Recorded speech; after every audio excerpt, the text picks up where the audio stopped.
বাংলাদেশ আর বাংলাদেশের বাইরে পৃথিবীর বিভিন্ন প্রান্তে যে যেখান থেকে চ্যানেলে দেখছেন আপনাদের সকলকে সাদর আমন্ত্রণ তৃতীয় মাত্রা দেখবার জন্যে। প্রিয় দর্শক, একদিকে কোভিড পরিস্থিতি গোটা দেশের মানুষকে উদ্বেগ উৎকণ্ঠায় ফেলে দিয়েছে, এরই মধ্যে জীবন এবং জীবিকার ভারসাম্য বজায় রাখবার একটা চেষ্টাও চলছে। মাঝে মধ্যে বুঝতে অনেকের অসুবিধা হয় জীবন আগে বাঁচাতে হবে নাকি জীবিকার প্রয়োজনটাই সবচেয়ে বেশি। তার মধ্যেও চেষ্টা চলছে এবং এই চেষ্টার মধ্যেই লকডাউন, শিথিল লকডাউন এবং হয়তো আবার কঠোর লকডাউনের একটা ইঙ্গিত সরকারের দিক থেকে দেওয়া হয়েছে। মূলত এই সময়টাতে সবচেয়ে বেশি কোভিডের পাশাপাশি যে বিষয়টাকে লড়াই করতে হয়েছে সেটি হচ্ছে যে আমাদের ব্যবসা বাণিজ্য অর্থনীতি সেটির চাকা সচল রাখাটাই হচ্ছিল প্রধান চ্যালেঞ্জ। এবং সেই চ্যালেঞ্জ আমরা কতটা মোকাবেলা করতে পারলাম সামনের দিনগুলোতে চ্যালেঞ্জকেই, এবং এই চ্যালেঞ্জকে তরুণ ব্যবসায়ীরা, তরুণ উদ্যোক্তারা বা দ্বিতীয় প্রজন্মের ব্যবসায়ীরা তারা কীভাবে দেখছেন, সেই সব বিষয় নিয়ে কথা বলবার জন্য দুজন তরুণ উদ্যোক্তা ব্যবসায়ী আমার সঙ্গে আজকের তৃতীয় মাত্রা টেবিলে। আমার বায় বসা আছেন ব্যারিস্টার শেহরিন সালাম ঐশী, তিনি বাংলাদেশ সুপ্রিম কোর্টের আইনজীবী, Bangladesh garments manufacturers and exporters অ্যাসোসিয়েশনের পরিচালক এবং এনভয় গ্রুপের পরিচালক। আমার ডানে রয়েছেন শেখ মোহাম্মদ দানিয়েল, ফিনেস অ্যাপারেলস লিমিটেডের ব্যবস্থাপনা পরিচালক এবং সোনালি ইন্স্যুরেন্স লিমিটেডের পরিচালক। স্বাগত আপনাদের দুজনকে তৃতীয় মাত্রায়। ব্যারিস্টার শেহরিন, প্রথম আপনি তৃতীয় মাত্রায় এসে সেজন্য আপনাকে বিশেষভাবে স্বাগত। একটু বুঝতে চাই যে তরুণ একজন ব্যবসায়ী নেত্রীও এখন আপনি বলা যেতে পারে, এবং উদ্যোক্তা হিসেবে বাংলাদেশে তরুণদের জন্য ব্যবসা বাণিজ্যের পরিবেশটা কেমন মনে হয়, এবং আপনি দ্বিতীয় মানে একদিক থেকে সুবিধাজনক অবস্থানে রয়েছেন যে দ্বিতীয় প্রজন্মের আপনার বাবা ব্যবসায়ী, অত্যন্ত পরিচিত আমাদের সকলেরই, সেখানে আপনার একটা সুবিধা রয়েছে। তারপরে সামগ্রিকভাবে কি মনে হয় যেহেতু নেতৃত্ব আছেন আপনি? ধন্যবাদ জিল্লুর ভাই আপনাকে প্রশ্নের জন্য এবং আমাকে এখানে আমন্ত্রণ জানানোর জন্য। এই প্ল্যাটফর্মে বসে আসলে তৃতীয় মাত্রার সকল দর্শক যারা আমাদের দেখছে জানাচ্ছি সবাইকে শুভেচ্ছা। আসলে প্রশ্নটি অনেক ওয়াইড, শুরু করতে আছে আমার মতো করেই। আমি সেকেন্ড জেনারেশনের ব্যবসায়ী একজন। যেভাবে আপনি বললেন যে আমার বাবা অলরেডি একটি লেগেসি সেট করে গিয়েছে, একটি এম্পায়ার তার সেটেলড, সবাই চিনবেন, সাংসদ আব্দুল সালাম ওইশী। ব্যবসায়িক অঙ্গন বলেন, খেলা বলেন, রাজনীতি বলেন, সব কিছুতে তার একটি ছাপ রয়েছে অবশ্যই। তো অবশ্যই সেই জায়গা থেকে যদি আমি কথা বলি যে কি কি সমস্যা একটা ব্যবসায়ীর হতে পারে, অনেকে হয়তো বা আমাকে বলবে যে আপনি তো অনেক ইজিলি উঠেছেন। আসলে এই কথাটা কিন্তু দুই রকম ভাবে দেখা যায়। আমাদের দেশটির যে ব্যবসা নিয়ে, আমরা টেক্সটাইল অ্যান্ড অ্যাপারেল নিয়ে যেটা আমরা নিয়ে সবসময় কথা বলি, সেটা কিন্তু হাঁটি হাঁটি পাপা করে অ্যাপ্রক্সিমেটলি 40 ইয়ার্স ধরে আমরা এই ব্যবসাটি, এই ইন্ডাস্ট্রিটা চলে আসছে। তো 40 years is not a very small time. কিন্তু একটি যুদ্ধ বিধ্বস্ত দেশে যখন 1978-এর পর থেকে আমরা কিন্তু প্রথম আমাদের অ্যাপারেল ইন্ডাস্ট্রি দেখেছি, এটা ছিল প্যারিস অ্যান্ড জুয়েল ছিল, মাত্র $12,000 ইনভেস্টমেন্ট নিয়ে ওটা শুরু হয়েছে। তো সেখান থেকে আমাদের এখন অ্যাপ্রক্সিমেটলি $32 বিলিয়ন একটি আমরা এক্সপোর্ট করছি, একটি এমন সেক্টর। দ্য জার্নি ইজ মানে কমেন্ডেবল। আমরা বটমলেস বাস্কেট থেকে কিন্তু এখন ডেভেলপমেন্টের রোল মডেল হয়ে এসেছি, এবং এই দেশের অর্থনীতিকে শক্ত করার পিছনে একটি বড় ভূমিকা পালন করছে আমাদের এই সেক্টরটি। তো আমি যদি এই সেক্টরের কথা বলি, নতুন উদ্যোক্তারা যারা আসছে তাদেরকে আপনি সেকেন্ড জেনারেশনই বলেন না কেন, কিংবা আমাদের একদমই ফ্রেশ যারা আসছে, অবশ্যই আমাদের বয়সী যারা আছে, অবশ্যই তাদের জন্য একটি ফেভারেবল অ্যাটমসফিয়ার এখানে ক্রিয়েট করা আছে already. They did not have to start from the scratch, যেটা হয়তো বা আমাদের বাপ চাচারা করেছিলেন। অনেকে সেই সময় তারা যেসব গ্রাউন্ড লেভেলের ডিসঅ্যাডভান্টেজেসগুলো কিংবা বাধা বিপত্তি অতিক্রম করে তারা এই ব্যবসাটিকে এমনভাবে সেটেল করেছে যে এখন আমরা পৃথিবীর বিভিন্ন উন্নত দেশের সাথে কাঁধে কাঁধ মিলিয়ে কম্পিট করছি, তারা সেগুলো এখন তাদের করতে হয় না। তাই বলে এটা না যে তারা বিভিন্ন জিনিস নিয়ে হয়তো বা আটকে যাচ্ছে না কিংবা প্রবলেম ফেস করছেন না। তাদের হয়ে যদি আমার বলতে হয়, অবশ্যই আমি বলবো যে there are a lot of policy reasons and policy issues, যেটাকে আমি if I have to speak from their side, আমি চাবো যে এগুলোকে অনেক রিল্যাক্স করা উচিত। একজন নতুন উদ্যোক্তা যখন আসছেন, তাদের বিভিন্ন উদ্দীপনা থাকে, বিভিন্ন কোয়ারিজ অ্যান্ড টেনশন থাকে হয়তো বা সেটেলমেন্ট ইস্যু নিয়ে। সবকিছু মিলিয়ে যখন আমরা একটি নতুন ব্যবসা শুরু করছি, আমরা যদি তাদের জন্য পলিসি রিজনস থেকে শুরু করে অন্যান্য যেসব সাপোর্টগুলো পাওয়া যায়, ব্যাংকিং বলেন, ফাইন্যান্সিয়াল ইনস্টিটিউশনস বলেন, আমার সামনে একজন বসেই আছেন একটা ফাইন্যান্সিয়াল ইনস্টিটিউশনের, so I am sure he will shed more light on this. But তাদের জন্য আমার মনে হয় কিছু জিনিস ইজি করে দিলে আগামী দিনে তাদের ব্যবসা করাটা ইজি হয়ে যায়, এবং এই একটি competitive market which is already settled, এখানে এসে তাদের জার্নিটা আরও ইজিয়ার হয়। তাছাড়াও যদি আমি নতুন ইনফ্রাস্ট্রাকচারের কথা বলি, আপনি জেনে থাকবেন যে আমাদের মাননীয় প্রধানমন্ত্রী জননেত্রী শেখ হাসিনার আন্ডারে সরকার কিন্তু অ্যাপ্রক্সিমেটলি সরকারি এবং বেসরকারিভাবে 100টি ইকোনমিক জোনস কিন্তু আমরা অ্যালোকেট করেছি। তো আমি মনে করি যে এটা একটা সময়ের দাবি যে এখন আমরা প্রায়োরিটি খাতে কিছু এরকম ইকোনমিক জোনস যেগুলো হচ্ছে প্রায়োরিটি বেসিসে, আপনি আইটি বলেন, টেক্সটাইল অ্যান্ড অ্যাপারেল বলেন, ফার্মাসিউটিক্যালস বলেন, কিছু এরকম ইন্ডাস্ট্রিয়াল জোনস, ইকোনমিক জোনসগুলোকে আমরা ইনফ্রাস্ট্রাকচার বেসিসে একটু যদি সেট করে দিতে পারি on a fast track basis, তাহলে হয়তো বা নতুন উদ্যোক্তাদের পাশাপাশি এক্সিস্টিং যারা আছে এন্টারপ্রেনার্সদের জন্য একটি নতুন অপরচুনিটি চলে আসে।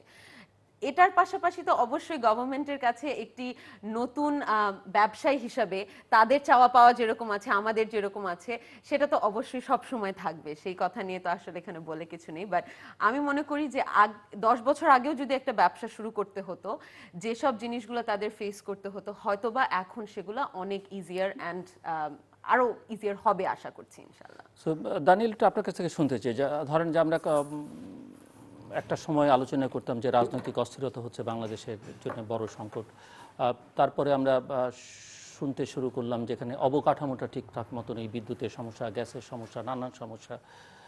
এখন আসলে কি আমরা দেখি কস্ট অফ ডুইং বিজনেসে বাংলাদেশের অবস্থা খুব একটা ভালো নয়, ইজি অফ ডুইং বিজনেসের অবস্থাটা খুব ভালো নয়, এবং এখন এক ধরনের স্থিতাবস্থা আছে বটে, কিন্তু তারপরে সামনে এখন 4I চ্যালেঞ্জেস, ফোর্থ ইন্ডাস্ট্রিয়াল রেভলিউশনের চ্যালেঞ্জ সামনে আছে।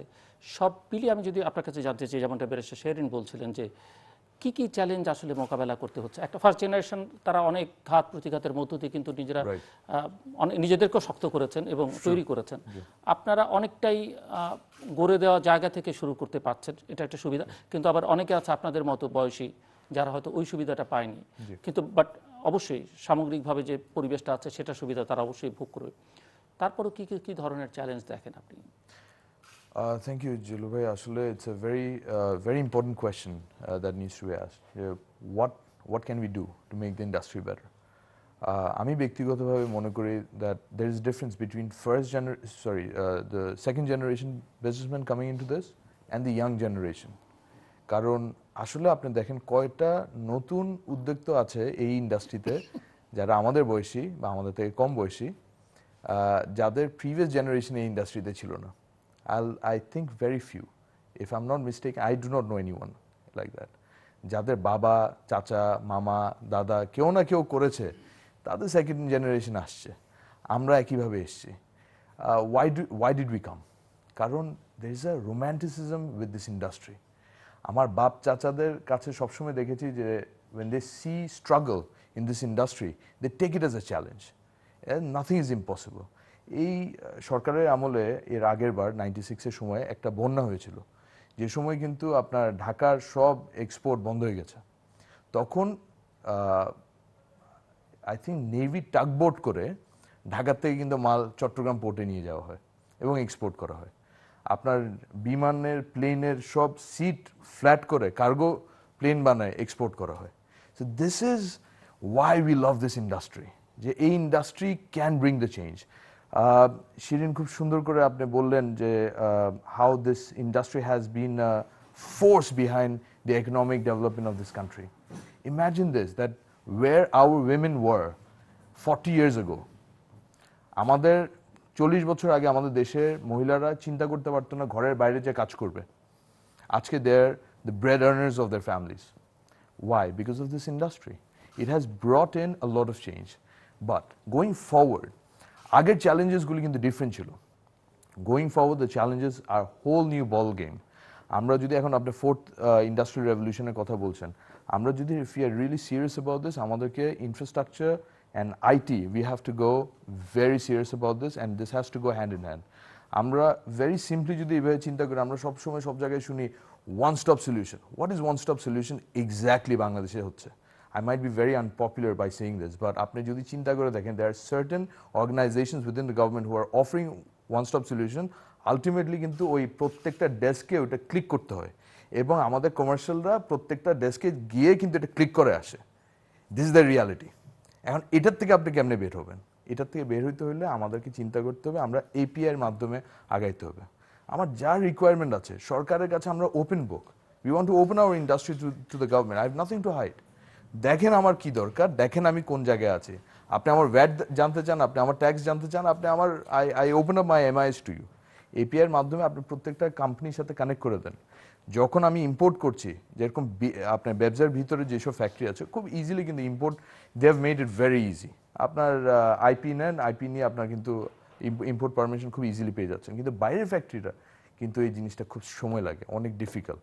ইভেন দো বন্ড ইউডি আমাদের বিজিএমএ কিন্তু খুব সুন্দরভাবে হ্যান্ডেল করে, তারপরেও কিন্তু অনেক কষ্ট, অনেক ডিফিকাল্টি আছে। তো যখন আপনি নিউ জেনারেশন কেন আসে না, সেকেন্ড জেনারেশন আসবে কেন? কারণ আমরা inspired, we are inspired by our ফোরফাদার্স।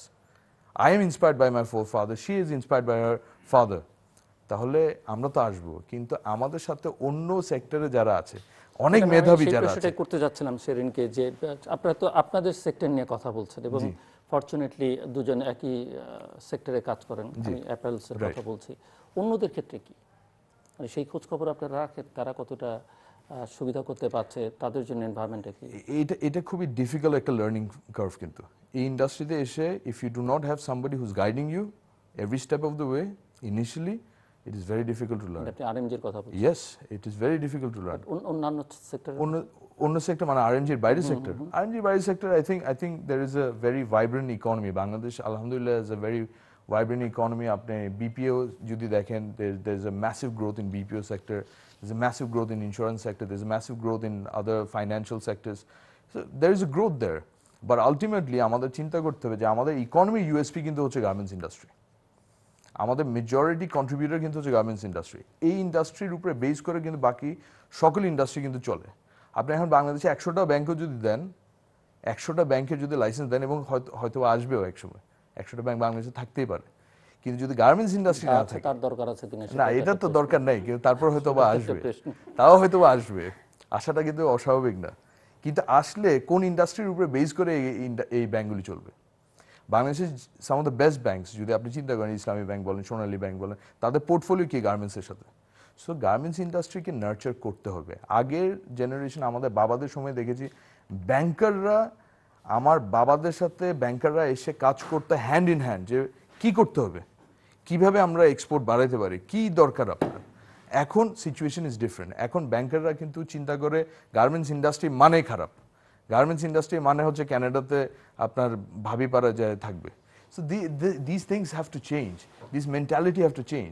But ultimately if you really want to have that change, আমরা যদি ফোর্থ ইন্ডাস্ট্রিয়াল রেভলিউশন চাই, we need to look into how to have one-stop solutions everywhere, have the APIs working on our behalf so that we can be better connected.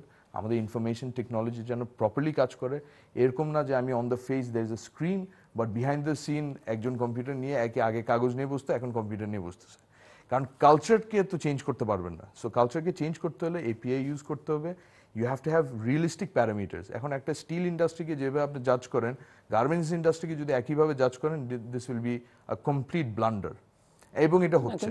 Barrister Shehrin, এই একটি শিল্পের উপরে নির্ভর করে একটি দেশ কতদিন চলতে পারবে, মানে যেভাবে আপনারা প্রজেক্ট করছেন? আবার সেই শিল্পটার অনেকটাই হচ্ছে এটা রপ্তানি শিল্প, কিন্তু অনেকটাই আবার আমদানি নির্ভর, কিছু ইম্পোর্ট করতে হয়। তার প্রশ্নের তো উত্তর একদম ডাইরেক্ট লাইনে দেওয়া যায় না, তো একটু পিছনের দিকে যাই আমরা।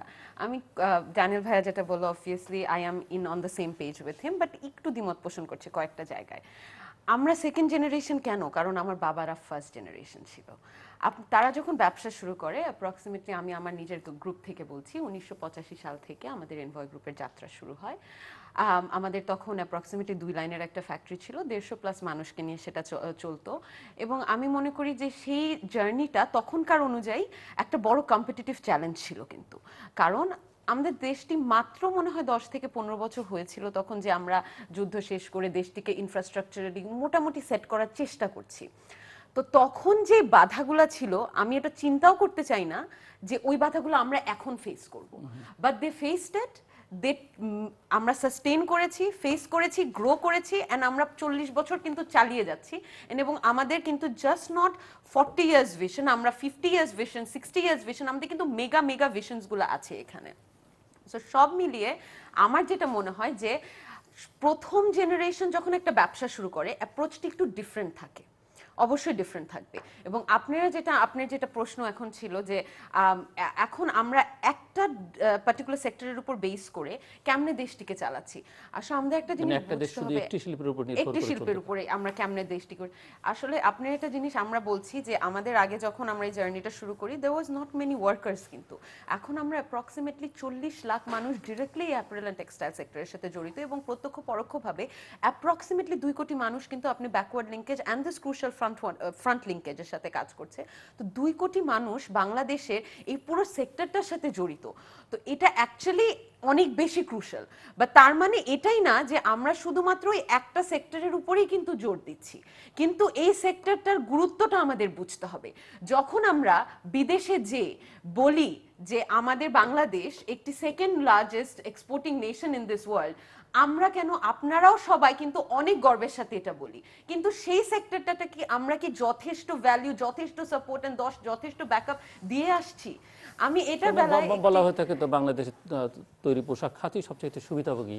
এই ব্যাপারে আমার একটা কোয়েশ্চেন আছে। Last year around this time probably না, তার একটু আগে, যখন মার্চের 8 তারিখে মনে হয় আমরা প্রথম শনাক্ত হয়েছিল কোভিডের একটা কেস, তারপর থেকে তো বিভিন্ন প্রতিদিনই 2টো 3টা 5টা 6টা করে হতো। তো একদিন আমি টিভির পর্দায় আমি বসে মনে হয় চা খাচ্ছিলাম, তখন দেখলাম যে লেখা উঠলো 9 জন শনাক্ত হয়েছে এবং তাদের মধ্যে একজন গার্মেন্টস ওয়ার্কার।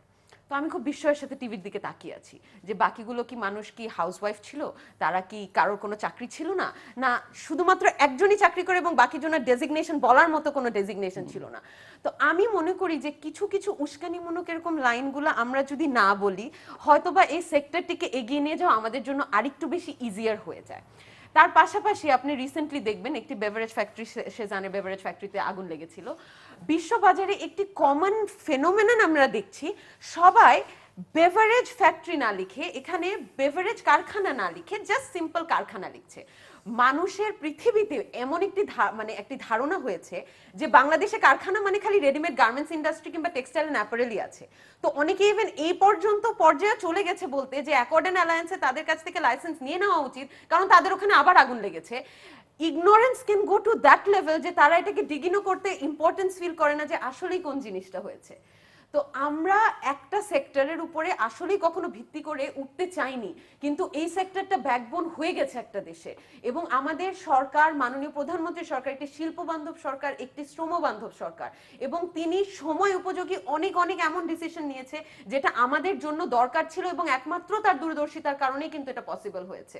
তো আমি মনে করি যে অনেকে হয়তোবা ভাববেন যে আমরা অনেক অ্যাডভান্টেজ পেয়ে যাচ্ছি, কিন্তু আসলে when we make such a big involvement, investment and job creation, not only advantage, প্রভাবশালীও বলা হয়ে থাকে যে সেটা হয়তোবা অনেকে অনেক অ্যাডজেক্টিভস ইউজ করে থাকেন, এর মধ্যে one of those are that আমাদেরকে এই খারাপ খাতের খারাপ অনেক অনেকেই নামও বলা হয়, অনেকেই পার্লামেন্টে আছেন, ক্যাবিনেটে আছেন, সো জি, অনেক জি। বেশি ইনফ্লুয়েন্সিয়াল একটা ট্রেড বডি বিজিএমইএ। আসলে একটা জিনিস আপনার বুঝতে হবে, আমি নিজে যখন এখন অর্গানাইজেশনে কাজ করছি বিজিএমএর মতো একজন, আপনি দেখবেন যে যারা যারা মেইনলি পলিটিক্সে এখন জড়িত আছেন, তারা কিন্তু একটি অর্গানাইজেশনকে সাকসেসফুলি রান করার experience not just 1 or 2 years, over many years তারা কিন্তু গিয়েছে।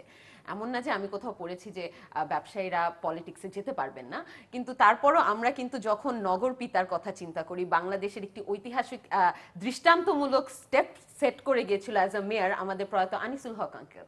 কিন্তু আমি মনে করি যে তার আগে পর্যন্ত কিন্তু আমরা মেয়রটাকে এরকম হিরোইক রোলে কখনো দেখিনি। এখন হতে পারে সে একজন খুব ডাইনামিক মানুষ ছিল, কিন্তু তারপর থেকে ধারাবাহিকতাটা কিন্তু একইভাবে চলে আসছে। তো আমরা তখন ব্যবসায়িক টার্ন পলিটিক্স নিয়ে, আমরা পলিটিশিয়ানদের নিয়ে হয়তো বা সমালোচনা করতে পারি যদি তাদের আসলে এক্সাম্পলস গুলা বা তাদের করণীয় কাজগুলো হয়তো বা আমাদের কাছে নেগেটিভ লাগছে।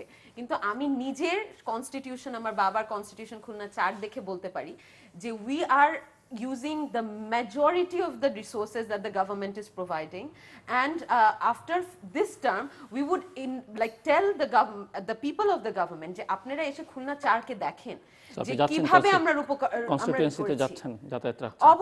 অবশ্যই ইভেন এই কোভিড এর মধ্যেও আমি দেখেছি আমার বাবাকে, সত্যি কথা আজকে এই প্ল্যাটফর্ম বললাম, তাকে যতটাই আমি ভয় দেখাই যে বাবা এখন যেও না, he'll still go over there because এটা হচ্ছে মানুষের টান, আমরা কাজ করার জন্য নেমেছি।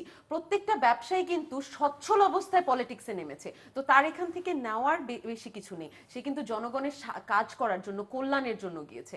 তো আমি মনে করি এটাকে আমরা কনস্ট্রাকটিভ ক্রিটিসিজম হিসেবে দেখি rather than as a negative criticism. And অবশ্যই আমি এখানে বলবো যে আমাদের নেত্রীর দূরদর্শিতা আবার আছে, শুধুমাত্র এই পার্টি থেকে নয়, বিভিন্ন পলিটিক্যাল পার্টি থেকেই কিন্তু ব্যবসায়ীরা এখন প্রোঅ্যাক্টিভলি পার্লামেন্টে পার্ট নিচ্ছে, and we feel that it is moving on a very successful part. আপনি দেখবেন যে কোনো উন্নত ব্যবসায়িক দেশেই কিন্তু ব্যবসায়ীরা কিন্তু পলিটিক্সে পার্ট নিয়ে থাকে এবং এটাকে কখনোই নেগেটিভলি দেখা হয়নি।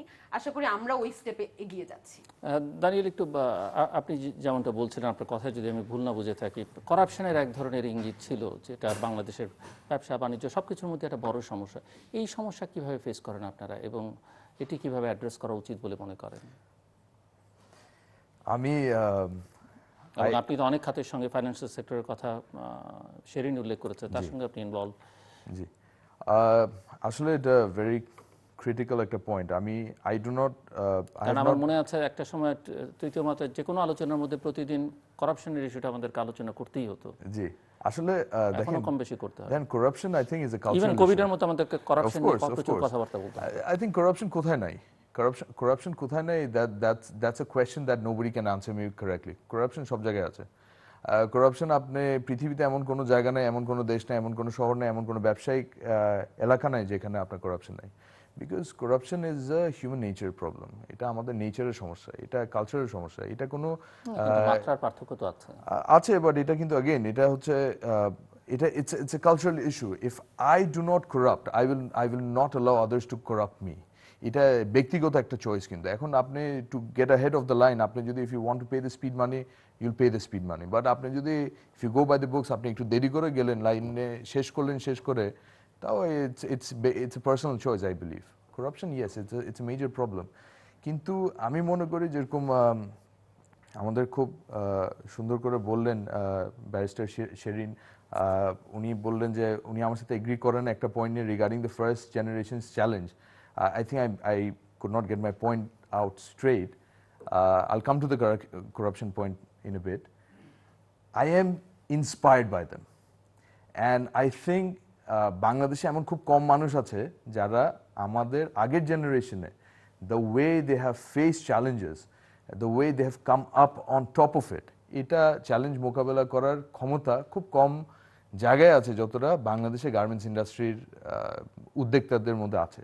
আপনি বললেন যারা সাকসেসফুলি আপনার গার্মেন্টস ইন্ডাস্ট্রি থেকে নেতৃত্ব দিচ্ছেন, ওয়েদার এটা আমাদের সিটি কর্পোরেশন হোক বা এটা আমাদের বিভিন্ন জায়গায় হোক না কেন, এটার কারণ আছে। এই রানা প্লাজার মতো সিচুয়েশন হ্যান্ডেল করার পরে আপনার বিজিএমএ প্রেসিডেন্ট ওইটা হ্যান্ডেল করতে পারছে। এটা আর কেউ কি আপনি অনেস্টলি বলেন, আপনি ইন্টারভিউ নিচ্ছেন, let me ask you question, in your honest opinion, was there anyone else better in this country to deal with that situation, with the international pressure that there was, the international condemnation that there was? এই যে আপনি সজীব গ্রুপের ফ্যাক্টরির কথা উনি বললেন, absolutely I agree with her. যে কোনো ফ্যাক্টরি আগুন লাগুক, কথা আসে যে এটা স্পেসিফাই করে না যে এটা গার্মেন্টস ইন্ডাস্ট্রি, কারণ পৃথিবীতে সবাই জানে বাংলাদেশে গার্মেন্টস ইন্ডাস্ট্রি ছাড়া আর কোনো ইন্ডাস্ট্রি নেই। তো কোনো একটা ফ্যাক্টরিতে আগুন লাগলে এমনভাবে পোর্ট্রে করানো হয় যেন এটা গার্মেন্টস ইন্ডাস্ট্রিতে লেগেছে আগুন। Even though we have some of the safest, some of the most eco-friendly factories in the world, বাংলাদেশে। কিন্তু ওই প্রেসার, এই যে অ্যাকর্ড অ্যালায়েন্সের ওই প্রেসার ছাড়া তো আপনারা না দেখেন, অ্যাকর্ড এয়ারলাইন্স দেখেন একটা জিনিস কি, আপনি বলছেন যে প্রেসারটা আপনি ডিল করেছেন, কিন্তু প্রেসারটা না হলে তো এরকম থাকতে না। আজকে যে এখন গুণগানগুলো করবেন আপনি, যে গ্রিন ফ্যাক্টরির কথা বলছেন বা যাই বলেন না, ওটা না হলে তো আপনি এই পর্যায়ে আসতেন না। জিনিসটা হচ্ছে কি, it's a matter of education. আমাদের অনেক কিছু জানা ছিল না, কারণ জানার সুযোগ ছিল না। এখানে আপনার বিল্ডিং সেফটির কথা যদি বলি, বিল্ডিং সেফটি বাংলাদেশে ঢাকা শহরের কথা বলেন, ঢাকা শহরে কতগুলি মাল্টি স্টোরিড বিল্ডিং আছে যারা ফায়ার সেফটি, কোনো রকমের ফায়ার সেফটি মেজার্স নাই, কিন্তু দে আর ভেরি ল্যান্ডমার্ক লোকেশনস নিয়ে তারা কিন্তু বিল্ডিং করেছে। কিন্তু গার্মেন্টস ইন্ডাস্ট্রিতে আপনি যে কোনো জায়গায় যান, এখানে কিন্তু আপনি এটা পাবেন। কেন? আমাদের কি পলিটিক্যাল উইল ছিল না, পাওয়ার ছিল না to stop accord airlines? Of course garments ইন্ডাস্ট্রির অতটুকু ক্ষমতা আছে। আমরা একই সাথে ডিসকাস করছি গার্মেন্টস ইন্ডাস্ট্রির কতটুকু আপনার ইনফ্লুয়েন্স আছে দেশে, পলিসি ম্যাটারে কতটুকু ইনফ্লুয়েন্স আছে। যদি থেকে থাকে তাহলে কি আমরা অ্যাকর্ড এয়ারলাইন্সকে বন্ধ করতে পারতাম না? ডেফিনেটলি পারতাম। কিন্তু এটা একটা ইউনাইটেড কনসিয়াস ছিল যে না আমরা ভালো হব, আমরা ভালো থাকব। কারণ এই ফ্যাক্টরিগুলিতে কিন্তু আমরা নিজেরাই থাকি। আমার ফ্যাক্টরিতে আমিই তো সময় দেই। আমার ফ্যাক্টরি যদি পুরো যায়, বলছিলেন যে আপনারা গর্ব করেন, হ্যাঁ আমরা দ্বিতীয় বৃহত্তম সাপ্লায়ার বা এক্সপোর্টার গার্মেন্টসের কথা আপনি বলছিলেন। রানা প্লাজার দুর্ঘটনার পরে কিন্তু বাইরে যত জায়গায় গেছে রানা প্লাজা কিন্তু সবাই জানতো, জি এবং এই দুর্ঘটনার কথাও কিন্তু মানুষ বলতো। জি নিশ্চয়ই। দেখেন, আপনি দুর্ঘটনা হলে আমাকে ক্রিটিসাইজ করবে না এটা তো সম্ভব না, ক্রিটিসাইজ করবে স্বাভাবিকভাবে। আমরা কালেকটিভলি যদি আমরা এটা প্রেইজ নেই বা ক্রেডিট নেই যে আমরা second most exporting nation in the world for RMG, তাহলে আমাদেরকে ব্লেমও ইকুয়ালি নিতে হবে, এবং নিয়ে আমরা কিন্তু অ্যাকশন নিয়েছি। এমন না যে এই ব্লেম করার পরে আমরা বসে গেছি বা এটাকে ডাইভার্ট করেছি, স্যান্ড বক্সিং করেছি, না, নাথিং লাইক দ্যাট। আপনি বাংলাদেশে এখন দেখেন, we have the safest factories in the world বাংলাদেশে, we have the most eco friendly factories in the world বাংলাদেশে। তাহলে এটা তো গর্ব করার বিষয়। শুধু যে আমরা এক্সপোর্ট করছি নাম্বারস, ক্রাঞ্চিং নাম্বারস, তা না, কিন্তু আমরা কিন্তু আমাদের ফ্যাক্টরিগুলিকে সেভ করেছি। এবং আপনি আরেকটা জিনিস দেখেন, আমরা শুধু সেফটির কথা বলি, বাংলাদেশে এত বেশি ওভারবেয়ারিং লেবার ল অন্য কোনো ইন্ডাস্ট্রিতে নেই যেটা গার্মেন্টস ইন্ডাস্ট্রিতে আছে। আমাদের ওয়ার্কারদের যে সেফটিটা আছে, সিকিউরিটি, জব সিকিউরিটি আছে গার্মেন্টস ইন্ডাস্ট্রিতে, আই এম সরি বাট অন্য যে কোনো ইন্ডাস্ট্রির সাথে আপনি কম্পেয়ার করেন, এরকম কিন্তু সিকিউরিটি অন্য কোনো ইন্ডাস্ট্রিতে নেই। অনেক overbearing laws, yes, the laws are very overbearing, but at the same time they provide a lot of security to our workers, which is one of the reasons why the workers are so good. আপনি কোভিডের মধ্যে একটা কথা আসছে যে কেন garments industry বন্ধ থাকা উচিত বা থাকা উচিত না, কথার কথা। গার্মেন্টস ইন্ডাস্ট্রি যখন খোলা থাকেও উনি বললেন যে 9 জনের মধ্যে 1 জন মারা গেছেন, তো 9 জনের মধ্যে 1 জন, তারপরে I think it is a very good ratio. কারণ আমাদের ওয়ার্কাররা অনেক ডিসিপ্লিন, আমাদের ওয়ার্কাররা অনেক ভদ্র জাতি ওয়ার্কার, এবং আমাদের ওয়ার্কাররা কমপ্লায়েন্সকে বুঝে। আপনি বলেন যে আমরা ধাক্কা খাওয়ার পরে কমপ্লায়েন্স করেছি, না, কমপ্লায়েন্স মনের থেকে আসছে। আমরা সিকিউরিটি চেয়েছি আমাদের ওয়ার্কারদের, কারণ আমাদের ওয়ার্কার ভাই বোনদের সাথে আমরা একসাথে থাকি, আমরা সব সময় থাকি। আমি আমার ফ্যাক্টরিতে সারাক্ষণ যদি থাকি, আমার ফ্যাক্টরিতে যদি দুর্ঘটনা হয়, তাহলে আমার ওয়ার্কার ভাই বোনদের সাথে আমারও তো সমস্যা হবে, নাকি আমি বেঁচে যাব? হয়নি তো, রেকর্ড তো তা বলে না। হয়েছে। আপনার Dhaka, I forgot the name of the factory, আইল লেট ইউ নো, ঢাকা একটা ফ্যাক্টরিতে কিন্তু এরকম আগুন লেগেছে আফটার আওয়ার্স, ওয়ার্কাররা কেউ ছিল না, মালিক বেচারা একলা কিন্তু ছিলেন। তো এরকম আমরা তো কেউ মানে প্রতিপক্ষ না, I'm just a little overexcited, excuse me for that, but the reality of the matter is garments industry has changed the nature of our economy. আমরা খুব সুন্দর করে উনি বললেন যে আমাদের before 1985, 10-12 years after we are independent, আমাদের দেশের অবস্থা কি ছিল, ওইখান থেকে গার্মেন্টস ইন্ডাস্ট্রি এসে এখন আমরা কোন জায়গায় আছি। We are now the emerging economy of Southeast Asia. There's a lot to be proud of, but at the same time we have a lot of responsibility, কারণ আমরা শুধুমাত্র কিন্তু সেকেন্ড জেনারেশন এখন ইন্ডাস্ট্রিতে আসছে, আমাদের কিন্তু নিউ জেনারেশন আসছে না। আমাদের দেশে অনেক ট্যালেন্টেড ছেলে মেয়ে আছে যারা কিন্তু কন্ট্রিবিউট করতে পারে ইন্ডাস্ট্রিতে, এবং যদি they become entrepreneurs with the correct policy support, আমরা যেভাবে করে স্টেপ বাই স্টেপ গাইডেন্স পাই আমাদের প্রিভিয়াস জেনারেশন থেকে, এই স্টেপ বাই স্টেপ গাইডেন্স কিন্তু অনেকে পাচ্ছে না, যে কারণে দে উইল ফিল ডিসকারেজড। ওনাদেরকে ইন্ডাস্ট্রিতে আনতে হবে to bring the industry, to make the industry more vibrant. We have to do that for them. এটা যদি না করা হয়, এই পলিসি ম্যাটারগুলি চেঞ্জ না করা হয়, then we will not see young generation coming into this industry. Corruption সম্পর্কে আপনার অবজারভেশন কি বাংলাদেশে, এবং আপনি ফেস করেন কি না, চ্যালেঞ্জ বলে মনে হয় কি না? অবশ্যই এখানে কয়েকটা জিনিস চলে আসে। তার আগে জাস্ট আমি একটা জিনিস অ্যাড করতে চাচ্ছি, when we were talking about this, যে আপনি যে আমাদেরকে বললেন যে রানা প্লাজার পর হয়েছে বলেই অ্যাকর্ড অ্যালায়েন্সটা আপনারা করেছেন, না হলে করতেন না। আসল কথা হচ্ছে কি, এই সেম এরকম একাধিক, না না অবশ্যই, এবং এই ধাক্কাটা আল্লাহ মাফ করুক যদি এটা আমাদের কোনো একটা গার্মেন্টস ইন্ডাস্ট্রিতে না হয়ে অন্য কোনো ইন্ডাস্ট্রিতে হতো, আপনি হয়তো বা সিমিলার কোনো চ্যালেঞ্জ কিংবা পৃথিবীর বুকে থেকে এত বেশি কনস্ট্রাকটিভ ক্রিটিসিজম আপনি দেখতেন না। এরকম কিন্তু অনেক সময় অনেক বেভারেজ ফ্যাক্টরিতেও হয়ে থাকে, অনেক কেমিক্যাল ইন্ডাস্ট্রিতে হয়ে থাকে। পুরান ঢাকা আমরা বিভিন্ন ধরনের এরকম কিন্তু অগ্নিকাণ্ড দেখেছি যেখানে হাজার হাজার মানুষও মারা গিয়েছে, কিন্তু এটা নিয়ে পৃথিবীর বুকে এত সমালোচনা হয় না। আমাদের হওয়ার অন্যতম রিজন হচ্ছে we are getting big and we are getting all around the world. So এটার সাথে আমাদেরকে এই কনস্ট্রাকটিভ ক্রিটিসিজমটা মেনেই কিন্তু আমরা চলছি। আপনি এটার ঊর্ধ্বে যদি আপনি কিছু দেখেন, আমি একটা ছোট একটা উদাহরণ দিচ্ছি। 1952-তে ইউনাইটেড স্টেটসে একটা ফ্যাক্টরিতে আগুন লেগেছিল। ওই আগুনের পরে ওদের কোর্টে এই কেসটা চলাকালীন অবস্থায় 30 বছর পর যে তারা আইনটা চেঞ্জ করেছে। রানা প্লাজা হয়েছে 2013-এ, উইদিন 18 মান্থস আমরা কিন্তু আমাদের আইনে চেঞ্জ এনেছি, এবং again labor law got changed in 2018 and it was promulgated in 2015. তো আমরা কিন্তু we are ready to changes, এই সেক্টরটাকে বাঁচিয়ে রাখার জন্য এবং এগিয়ে নিয়ে যাওয়ার জন্য সবকিছু আমরা করছি। এবং শুধুমাত্র আমরা কিন্তু অ্যাকর্ড অ্যান্ড অ্যালায়েন্সের ওই পার্টে যেয়ে কিন্তু আমরা থেমে থাকতে পারতাম, আমরা কিন্তু সেটা করিনি। আপনি দেখবেন রিসেন্টলি কিন্তু BGMEA got awarded by USGBC for the Green Building Council, যেটা আমরা বলে থাকি, for some of the best green factories in this country and for sustainability and other issues accompanied with that. তো আমরা কিন্তু দৃষ্টান্তমূলক উদাহরণ রেখে যাচ্ছি পৃথিবীর অন্যান্য দেশের ফ্যাক্টরিগুলোর জন্য, যে একটা দুর্ঘটনা, নট ঘটনা, ইটস আ দুর্ঘটনা, যেটা যে কোনো ইন্ডাস্ট্রিতে হতে পারে, ওইটার পরিপ্রেক্ষিতে আমরা কেউ বসেছিলাম না। We worked for it and we improved it in such a way যে এখন অন্যান্য দেশ আমাদেরকে দেখে। সো এইটা করে আমরা যেখানে এসেছি। এখন যদি আমি করাপশনের পয়েন্টে আসি, corruption is a part of our daily life in any industry you see. আমি এটাকে ছাড়া আমি আসলেই বলতে পারবো না যে কোনো ইন্ডাস্ট্রি করাপশন ছাড়া চলছে, বাট ইট ডিপেন্ডস এই করাপশনটা কোন লেভেলে এবং কোন ফর্মে যাচ্ছে। There is a bureaucracy we say. আপনি দেখবেন যে আমরা অনেক সময় বলে থাকি যে নারীদের জন্য এসএমই ব্যবসায়ে কিছু লোন ইন্টারেস্ট অনেক কমে তাদেরকে দেওয়া হয়, কিংবা নতুন নতুন ছোট এবং মাঝারি উদ্যোক্তা যারা আছে তাদের জন্য অনেক সময় দেওয়া হয়, এবং পরবর্তীতে তারা তাদের যখন ব্যাংকে যে তারা এই সহায়তাটা চেয়ে থাকে, ব্যাংক তাদের কাছে অনেক ইনফরমেশন চায়, তারা দিয়ে আসলো, কিছুদিন পরে আরো কিছু ইনফরমেশন চায়, তারপরে সেটাও তারা দিল, তারপরে ইনফরমেশন দিতে দিতে একটা পয়েন্টে যে দিচ্ছে সে বুঝে যায় যে ইনফরমেশন তারা চাচ্ছে না, তারা অন্য কিছুও চাচ্ছে। This is the corruption as well. On the other hand, the delayed level of work, যেটা ফাস্ট ট্র্যাকে করা যেত, that is also a form of corruption. So সব জায়গায় কিন্তু আমরা কম বেশি করাপশনটা কোন লেভেলে হচ্ছে সেটা আমাদের দেখার বিষয়।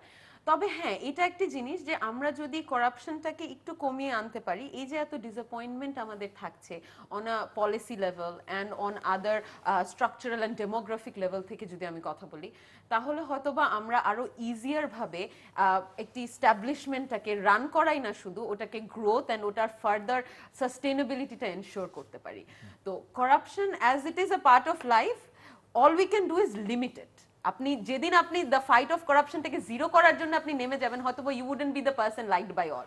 সো ওই ক্ষেত্রে যে we can limited, totally eliminate করাটা আসলে হয়তোবা সময়ের দাবি এখনো হয়নি, বাট ওভার দ্য পিরিয়ড হয়তোবা ইনশাআল্লাহ করতে পারবো। অ্যাট লিস্ট করাপশন করলে কেউ তাকে আইনের আওতায় আনা, অবশ্যই এখানে তো আমরা আইন, আমি if I am talking from a perspective of a barrister as an advocate, ওখানে অনেক এরকম প্রভিশনস আছে, আমরা এটা নিয়ে এবং অহরহ কাজ করে থাকি। মামলা বছরকে বছর পড়ে আছে, চলছে, আবার হিয়ারিং হচ্ছে, আবার চলছে, স্টে হচ্ছে, অনেক কিছুই হচ্ছে।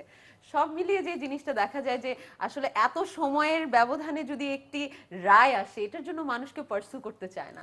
So when even you go in an outside court settlement, এটাও কিন্তু corruption. Justice delayed is justice denied, exactly, and justice not properly delivered is also of a similar nature. So এই সব জায়গাগুলো আমরা ওভার দ্য টাইম, আসলে রাতারাতি কোনো কিছুই সম্ভব না। যেভাবে আমি আমার কো স্পিকার বলছিলেন যে one stop solution, there is no one stop solution actually. No matter how we provide, there is always a backward linkage, a front, by the by রয়ে যায় সব সময়। সো এই বাই দ্য বাইগুলোকে আমরা ইনকর্পোরেট করে in a full fledged. শেষের দিকে খুব ছোট্ট করে বলবেন, কোভিড কি পরিমাণ চ্যালেঞ্জ নিয়ে আসলো আপনাদের সামনে? খুব ছোট্ট করে, এটা আসলে ছোট্ট করে এটাই সবথেকে বড় চ্যালেঞ্জ যদিও এখন। অবশ্য মহামারী, আমার হাতে খুব বেশি সময় নেই সেজন্য। মহামারী এমন একটা জিনিস যেটা আসলে আমাদের জীবনকালে অ্যাকচুয়ালি কেউই আমরা দেখিনি। So this is something novel, এই জন্য এটাকে বলা হয়। কোভিড আমাদের পুরো পৃথিবীটাকে একটি নতুন জিনিসের সাথে মানে পরিচয় করিয়ে দিচ্ছে, ওটা হচ্ছে staying at home and doing everything from home. Zoom is now the norm in our lives, but জুমে বসে থেকে তো আসলে আমাদের এই টেক্সটাইল অ্যান্ড অ্যাপারেল সেক্টরটাকে চালানো সম্ভব না। তো আমি আমাদের ফ্রন্ট লাইনার্স, যেসব আমাদের শ্রমিক ভাই বোনরা আছে, তাদের জন্য আমি আসলে I do salute them, because যখন পুরো পৃথিবী was against this thing whole running, তারা কিন্তু আমাদের সাথে থেকেছে, আমরা কিন্তু ইন্ডাস্ট্রিটা চালিয়ে গিয়েছি। এই জন্য কিন্তু অনেক দেশ যেভাবে ধাক্কাটা খেয়েছে, আমরা কিন্তু এখন পর্যন্ত সেই পর্যায়ে যে থামিনি। হ্যাঁ, দেয়ার ওয়াজ আ টাইম ওয়েন আমাদেরকে সুন্দরভাবে 3 মাস, আমরা অনেক ফ্যাক্টরি 4 মাস, লাস্ট ইয়ার যখন ফার্স্ট ওয়েভ এসেছে আমাদের বন্ধ ছিল, সেই সময় কিন্তু আমাদের মাননীয় প্রধানমন্ত্রী আমাদেরকে একটি ওয়েজ সাপোর্ট দিয়েছিলেন। এখানে আসলে এটা বলা খুব গুরুত্বপূর্ণ যে এটাকে অনেকে প্রণোদনা বলেন, ইট ওয়াজ নট আ প্রণোদনা অ্যাকচুয়ালি, ইট ওয়াজ মোর লাইক একটা loan given it in a lower interest, এটা সময়ের দাবি ছিল, উনি বুঝেছেন, অনেকে হয়তোবা বুঝেনি জেনারেল মানুষদের জন্য। প্রণোদনা, কারণ সবার কিন্তু অ্যাক্সেস নেই, আপনি না জানেন। না, এটা অনেকেরই অনেক বিভিন্ন ভাবে প্রণোদনা অ্যাক্সেস ছিল। ডিক্লেয়ার করা হচ্ছে, অনেকে প্রণোদনা নিতে না, পারেননি, না, কারণ তার কিন্তু অ্যাক্সেস টু ফাইন্যান্সটা নেই। না, এখানেও আরেকটা কথা আছে, প্রণোদনাটা দেওয়া হয়েছে কিন্তু কমার্শিয়াল ইনস্টিটিউশনস কিন্তু দিয়েছে আমাদেরকে অনেক দেরিতে, ততক্ষণ কিন্তু আমরা চালিয়েছি জিনিসটা। সো এটা সেক্টরের দাবি বলেন, এটা দেশের স্বার্থে বলেন, আমরা কিন্তু চলছি এই কোভিড-19টাকে কমব্যাট করে বলেন। তবে হ্যাঁ, এখানে কিছু জিনিস আমি এই প্ল্যাটফর্মটাকে ইউজ করে বলতে চাই, সেটা হচ্ছে যে COVID-19 is a very big push for us. আন্তর্জাতিক বাজারের মন্দা শুরু করে প্রাইস চ্যালেঞ্জেস, কম্পিটিটিভনেস, যেভাবে আমাদেরকে ডিসকাউন্টস অফার করা হচ্ছে, অনেক বায়ার্সরা ব্যাংক্রাপ্ট হয়ে গেছে, যেভাবে ব্যাংকে আমরা এখন হস্তনস্ত হচ্ছি, যেখানে আমরা পেমেন্টস পাচ্ছি না, সব মিলিয়ে যেভাবে আমাদের ফ্রেট এক্সপেন্সেস বেড়েছে এবং অন্যান্য এক্সপেন্স, এবং তার পাশাপাশি এই কোভিড-19 আমাদের শ্রমিক ভাই বোনদেরকে সুরক্ষিত রাখার যেসব আমাদের কস্টস অ্যান্ড চ্যালেঞ্জেস রয়েছে, সব মিলে কিন্তু আমাদের জন্য একটু হলেও ডিফিকাল্ট হয়ে যাচ্ছে সার্ভাইভ করা। সো এই ক্ষেত্রে আমি জাস্ট এতটুকুই বলবো যে আমি জানি যে সরকার আমাদের সাথে আছে, তবে এই সাপোর্টটা যাতে বজায় রাখা যায়, so that this sector sustains and stage as bright as it was even in the past years. Sheikh Mohammad Danial, খুব ছোট্ট করে। জি, আসলে কোভিডের তো কোনো সিলভার লাইনিং নাই। Loss of life is a loss of life. So আসলে it's a very sad situation globally, but however I think আমি আগেও এই কথাটা বলেছি যে I believe that Bangladesh has handle COVID much better then our neighbours, given our limited resources. আমরা যদি ভারতের সাথে কম্পেয়ার করি, they are one of the largest manufacturers of vaccines. তারপরেও ভারতের অবস্থা দেখেন এবং বাংলাদেশের অবস্থা দেখেন, আমি মনে করি আমাদের অবস্থা অনেক ভালো এখন পর্যন্ত টাচউড। এখন আগামীতে কি হবে এটা একটা চ্যালেঞ্জ। এটার কোনো আমাদের কাছে প্লে বুক নাই যে আগে একটা রোগ হয়েছে বা আগে একটা ডিজাস্টার হয়েছে, হোয়াট উই ডু নেক্সট। এটা কিন্তু গো অ্যাজ উই প্ল্যান, এটা কিন্তু এটার কোনো প্লে বুক নাই। But I am very thrilled with the fact that আমাদের গভর্নমেন্ট যেভাবে করে অ্যাক্ট করেছে সুইফটলি। হ্যাঁ, আমাদের ভ্যাকসিন যেভাবে আসার কথা ছিল ওইভাবে আসেনি, বাট ইমিডিয়েটলি কিন্তু আপনার সঙ্গে সঙ্গে কিন্তু অন্য জায়গার থেকে সোর্সিং করা এবং সব কিছু করা। আজকে আমরা দেখলাম অনেক ওয়ার্কার আমাদের কিন্তু গাজীপুরে উইদাউট রেজিস্ট্রেশন ভ্যাকসিনেশন নিচ্ছে। এটা কিন্তু একটা great sign, because you have to understand that আমার ওয়ার্কার কি রেজিস্ট্রেশন করতে পারবে কিনা।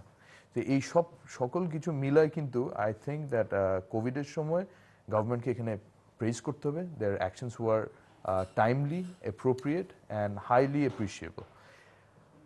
In terms of what it holds for the future, it is a very difficult thing to predict, কারণ we know that whenever there is a situation যেখানে বাইরের সুযোগ পায় বাইরেরা ডিসকাউন্ট চেতে বা এয়ার শিপমেন্ট করাইতে, they will always pick those options majority of the times. So এই যে লকডাউন আসছে, এই সময় কি হবে আসলে কিন্তু এটা প্রেডিক্ট করা খুবই ডিফিকাল্ট।